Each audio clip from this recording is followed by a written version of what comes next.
Olá pessoal, tudo bem? Vamos fazer hoje uma recapitulação dos assuntos que a gente viu ao longo do bimestre, no terceiro ano. Vamos falar de capitalismo e espaço e um pouco da globalização econômica. Então, em relação ao capitalismo, nós vimos ao longo desse primeiro bimestre que ele é o sistema que tem moldado o espaço no mundo, né? Nós tivemos, durante a Guerra Fria, o capitalismo e o socialismo. A partir de 1991, tem uma emergência do sistema capitalista.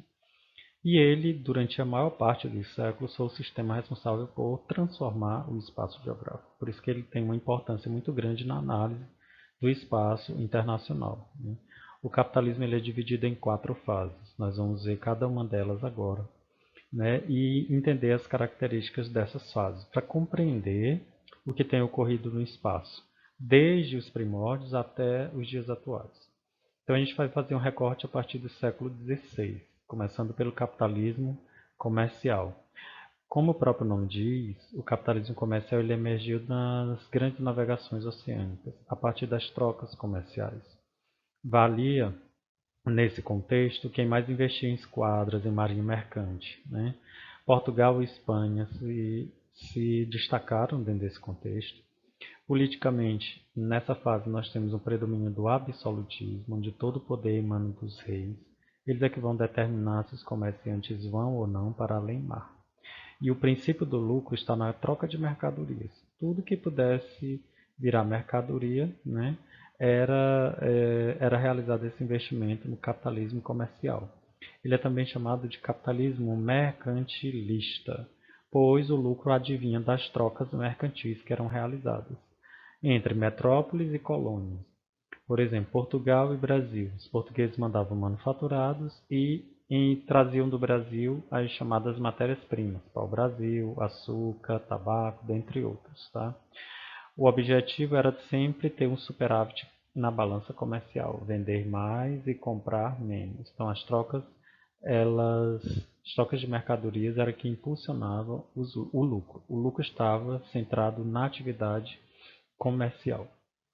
No século XVIII, com a Revolução Industrial, nós temos uma mudança do foco do lucro. O lucro vai para a produção de bens, por conta do surgimento da máquina.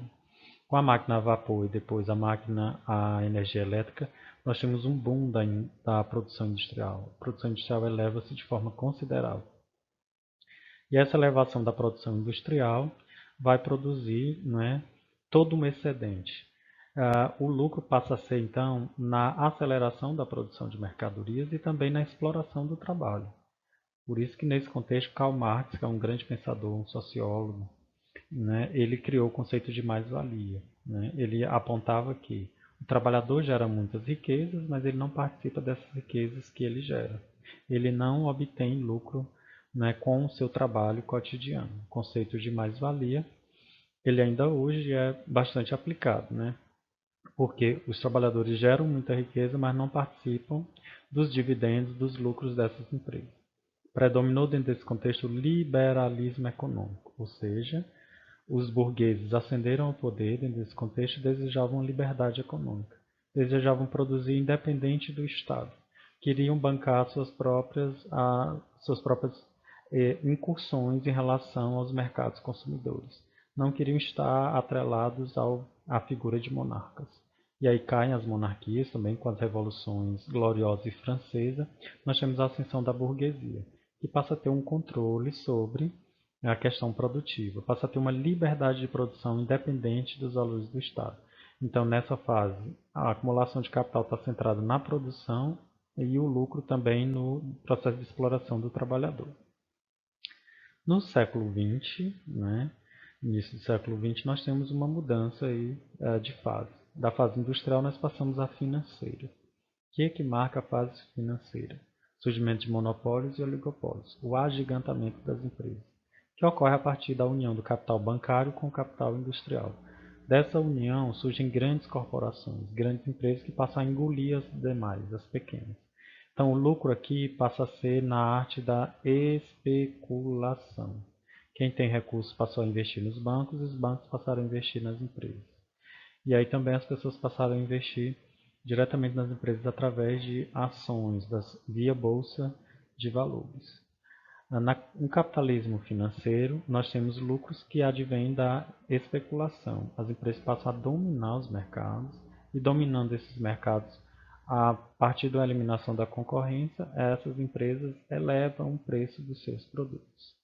A doutrina econômica que predomina é o neoliberalismo, que, verificando a etimologia da palavra, neo quer dizer novo, liberalismo e liberdade. Pregava nova liberdade aos mercados, porque antes do neoliberalismo nós tivemos o keynesianismo, que surgiu no contexto do pós-Segunda Guerra Mundial, de grande crise, da depressão econômica dos anos 30. No keynesianismo, o Estado foi grande investidor na área social, foi um protetor, né, da sociedade, investindo pesadamente em infraestrutura, educação e saúde para fomentar o desenvolvimento da economia. Então, a partir dos anos 70, né, os neoliberais passaram a pregar que o Estado era extremamente protetor das pessoas, e nós passamos a ter aí também uma corrente contrária ao keynesianismo, uma corrente que pregava menos gastos na área social, né, e aí mais investimentos na economia, no mercado.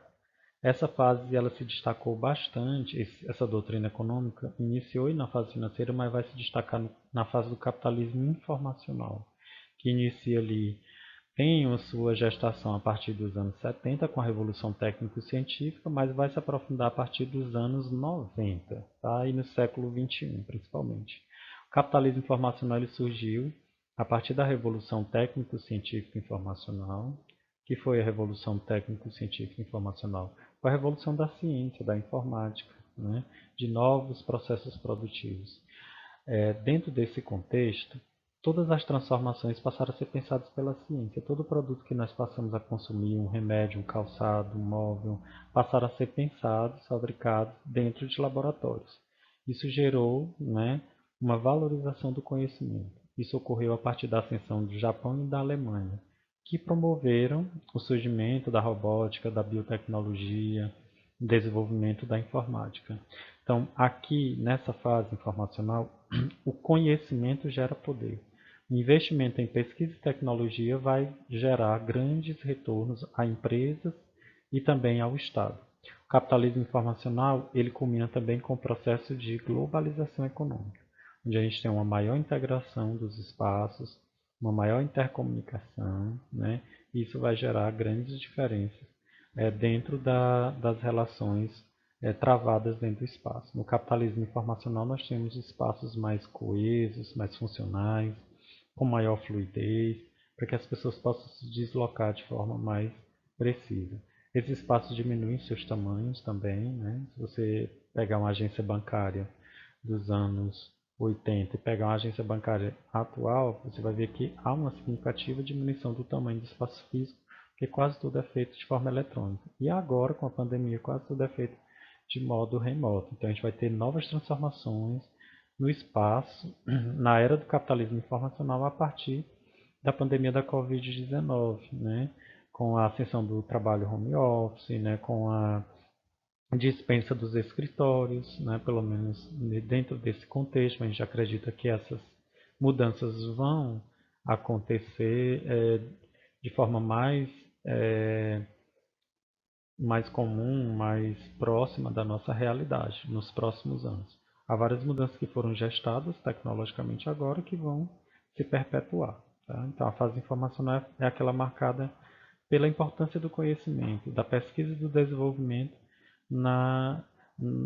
no lucro de empresas e também, por que não dizer, dos estados nacionais. Tá? O capitalismo informacional gera um espaço mais fluido, mais dinâmico, de interconexões. Dentro da fase, já a partir da fase financeira e com a intensificação na fase informacional, nós temos novas modalidades de associações de empresas, como trust, conglomerados e cartéis. O que são os trusts? É quando uma empresa cresce bastante que ela passa a dominar da matéria-prima até o produto final. Geralmente esses trusts são frutos de fusão de grandes empresas. Um exemplo é a Microsoft, que é acusada nos Estados Unidos de dominar desde a produção do silício, matéria-prima para a composição de chips de computador, até os softwares mais avançados que a gente tem no mundo. que são os softwares do pacote Office, que são amplamente utilizados por empresas e cidadãos e governos. Conglomerado também é um conceito importante, sempre cai. O que são os conglomerados?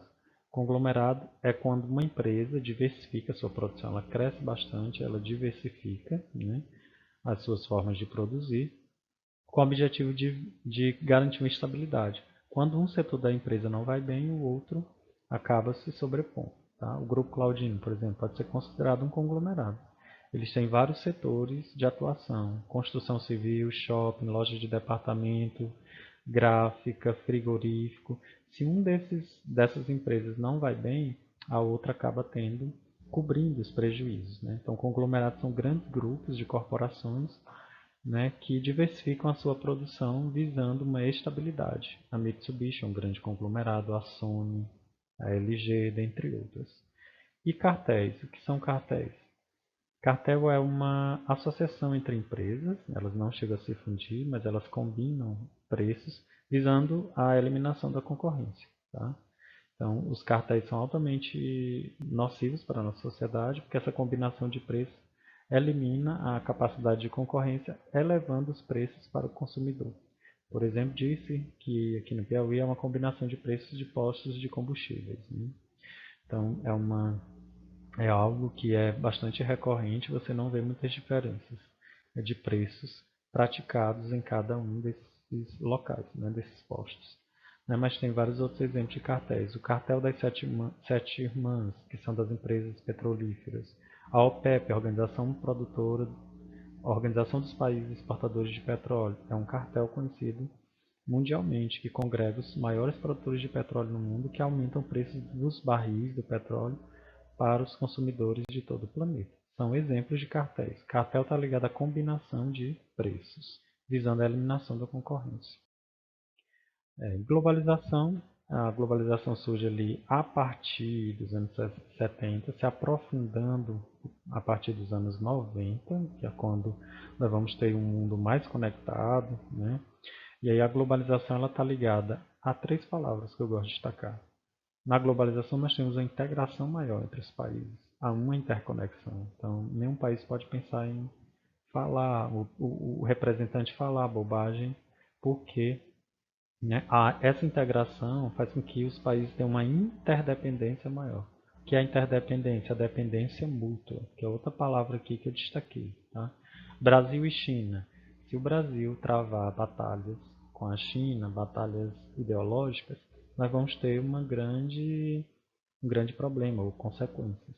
Nós não vamos ter vacinas para distribuir para a população, nós vamos poder ter retaliação em outros setores, porque há uma interdependência muito grande entre as nações, mas essa dependência é maior das nações subdesenvolvidas, tá? Então há uma integração nunca vista na história. Você consegue ir e vir de um lugar para o outro de forma muito veloz.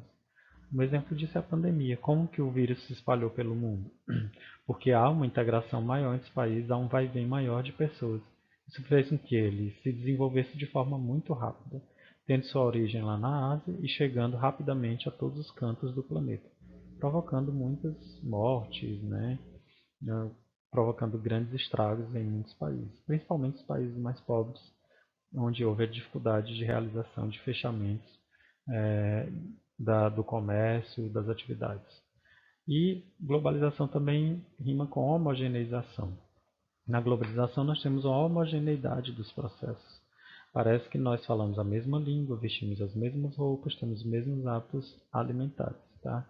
É uma característica da globalização porque nesse contexto da história mundial a gente tem uma difusão de hábitos, né, de consumo pelo mundo inteiro. Então isso acaba influenciando o gosto pessoal de cada um. Quem não tem uma calça jeans, que é uma roupa americana, né, que se difundiu pelo mundo todo? Quem nunca comeu um fast food, um sanduíche, um cachorro-quente? Então, certamente, esses produtos que eu citei não são típicos naturais do Brasil, mas eles foram importados, trazidos a partir dessa homogeneização de gostos. Homogeneizar quer dizer tornar igual. Na globalização parece que a gente veste as mesmas marcas, come os mesmos produtos, né? Tem um estilo de vida semelhante. Quais as principais características da globalização? Sem dúvida, uma das que proporcionaram o surgimento da globalização e o desenvolvimento do transporte e da comunicação. Sem isso, a gente não poderia estar hoje dando aulas remotas, por exemplo. Foi através do desenvolvimento da internet que a gente não paralisou completamente as aulas. Nós conseguimos realizar esse diálogo com vocês, mesmo que com uma certa dificuldade, mas há a possibilidade de vocês estarem vendo o professor e às vezes se comunicando com ele. E por meio do desenvolvimento dos transportes, a gente tem um vai e vem de mercadorias pelo mundo todo, tá? Então, nunca antes na história a gente não viu isso. Hoje você pode comprar um produto diretamente da China, dos Estados Unidos e receber na sua casa via correios. Isso é graças ao desenvolvimento da comunicação e também do transporte. Esse vai e vem possibilita o quê? Uma maior troca de capitais, serviços, pessoas e também de mercadorias, mudando o panorama do espaço geográfico mundial. Nós temos também como característica a formação de blocos econômicos. A União Europeia é um exemplo disso, né? Um bloco que reuniu 25 países da Europa, onde eles trocam mercadorias, capitais, serviços e pessoas. Há um vai-vem muito grande de pessoas. Os cidadãos desses países consideram cidadãos europeus, né, porque há uma facilidade de entrada, de ingresso dessas pessoas nesses espaços. E esses blocos econômicos têm como objetivo também eliminar barreiras alfandegárias, diminuir os custos de importação de produtos, promovendo a maior integração, né, e aumentando também a interdependência. Nós temos a difusão de valores hegemônicos, né, de padrões culturais semelhantes, os hábitos alimentares se tornam semelhantes, a forma de vestir, a música que nós ouvimos, né?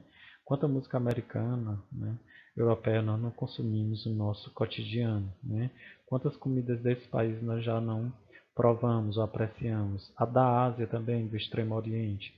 Então, a homogeneidade é uma das características que marcam a globalização. E nós temos também aí uma característica interessante que a globalização é marcada pela mundialização da produção e do consumo. O que significa isso?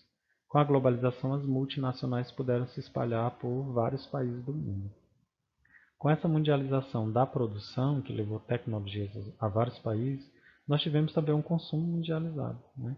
Nós tivemos a difusão do American Way of Life, que é o modo de vida americano, né, que reforça o individualismo, que reforça o consumismo no nosso cotidiano.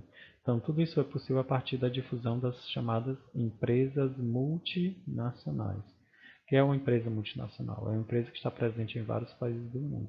Coca-Cola, Volkswagen, Fiat, Ford, Petrobras, né, Rede Globo, são empresas consideradas multinacionais. Elas estão presentes em vários países do mundo, né? Elas provocam a mundialização da produção, uma maior interconexão, e isso vai influenciar padrões não só produtivos, mas também de consumo pelo mundo, porque esses produtos passam a se espalhar em uma escala o quê? Global, né? E aí parece que a gente perde o nosso próprio gosto individual e passa a consumir em detrimento de gostos que são de outras realidades, né? De outros contextos. Ok? Quero desejar boa avaliação a todos.